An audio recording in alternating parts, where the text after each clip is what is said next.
এবারে আমি আপনাকে হেলথ রিক্রুটমেন্ট বোর্ডের দুর্নীতি, সেখানেও আপনার একাধিক দুর্নীতি সেখানে হয়েছে। হেলথ রিক্রুটমেন্টে কোনো নিয়ম নীতির তোয়াক্কা করেনি। সবচেয়ে বড় কথা, আমি আপনাদের একটা নোটশিট জেরক্স করে দিয়ে দিচ্ছি।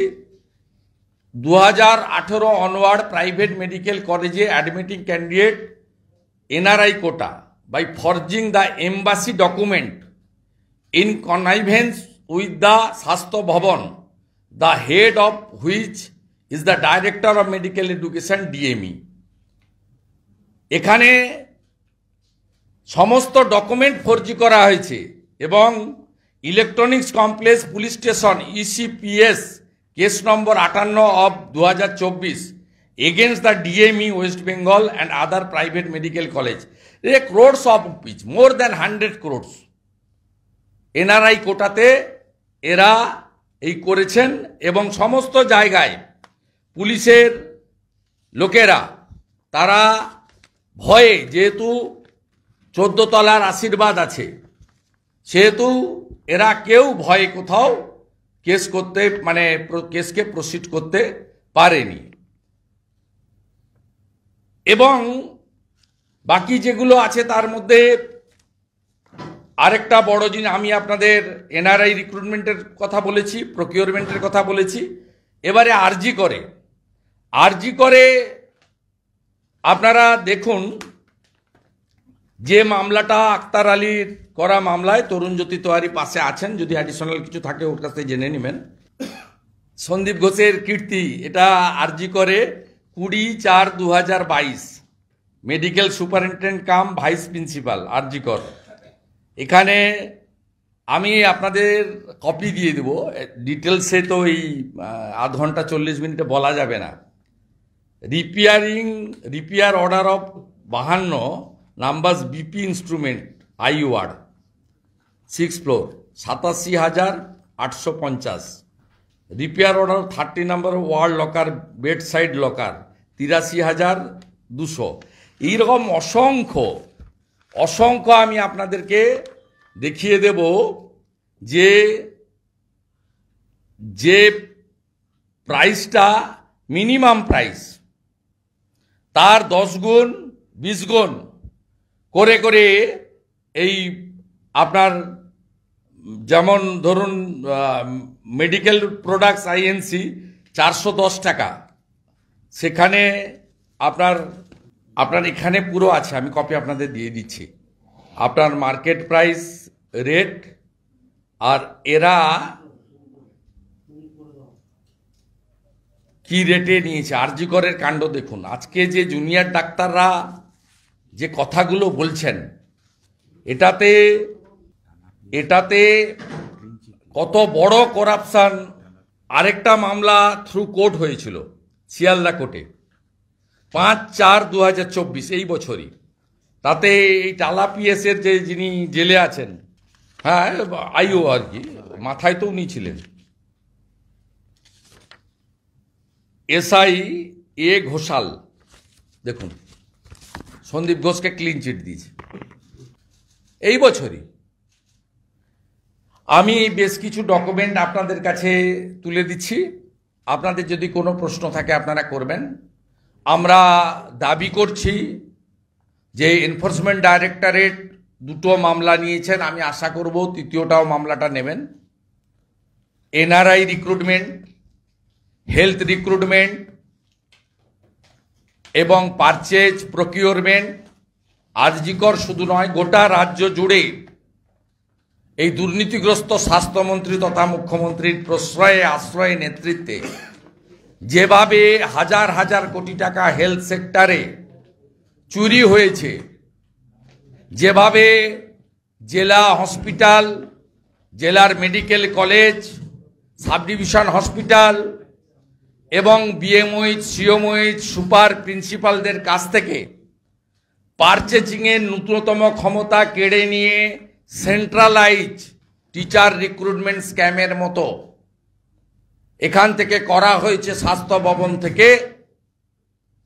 এবং যেভাবে উইদাউট এনি টেন্ডার কখনো গভর্নমেন্ট পিএসইউকে হ্যান্ডওভার করা, অ্যাওয়ার্ড করা, ঘুরিয়ে কাজটা নিয়ে নেওয়া, অথবা without tender direct principal secretary হেলথের নোটশিটের উপরে এই বায়োমেডিক্যাল ওয়েস্ট সহ যেভাবে দেওয়া হয়েছে, এটা একটি বড় দুর্নীতি এবং এই দুর্নীতি ক্ষমার অযোগ্য দুর্নীতি।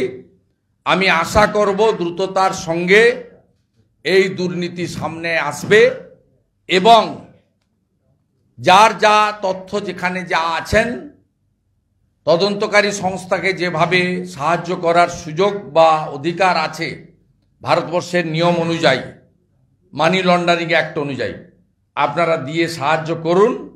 আমাদেরকেও অনেক আধিকারিক, অনেক রিটায়ার্ড ডক্টর বাবুরা, তারাও as a leader of opposition হিসেবে আমার কাছে এই সমস্ত তথ্য দিচ্ছেন। তাদেরকেও আমি অনুরোধ করব, তদন্তকারী সংস্থাকে নাম গোপন থাকবে এই শর্তে আপনারাও জানান। আর তরুণের মতো উদ্যমী লয়াররা লেগে আছেন, আশা করব আইনি লড়াইতেও স্বাস্থ্যমন্ত্রী সহ পুরো র্যাকেট জেলে যাবে। 8 কোটি টাকা দিয়ে অ্যাম্বুলেন্স কিনেছে।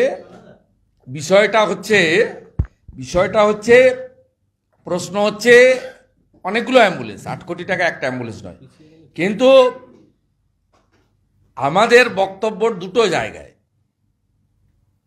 অ্যাম্বুলেন্সের গুণগত মান না দেখে করা হয়েছে এবং উইদাউট এনি টেন্ডার পাঞ্জাব থেকে কিনেছেন। আমাদের এখানে টাটা, মাহেন্দ্র,